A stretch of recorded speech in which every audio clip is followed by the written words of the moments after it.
Hello, and thank you for your purchase of our Convoy C8. I'd like to share a little bit more information about this, whether you bought the flashlight or the batteries and charger also. This information will still hopefully be helpful. So this is what the flashlight looks like with the extension tube.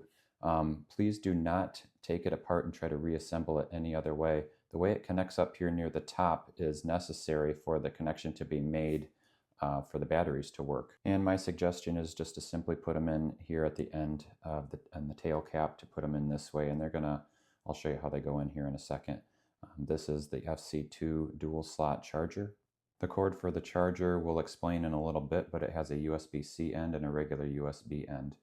And when it comes to the batteries, it's very important that you use 18650 lithium-ion batteries that are protected in button top. If you didn't get them from us, please ensure that they are correct. Now you're going to take the button end first, and they're going to go towards the head of the flashlight, and they go in just like this. Then you can go ahead and screw the tail cap back on, making sure it's nice and snug, as well as the other connections on the flashlight as well. Then go ahead and turn it on and make sure that it works. It should be a beam of light that you can see. It's going to show off best against white things.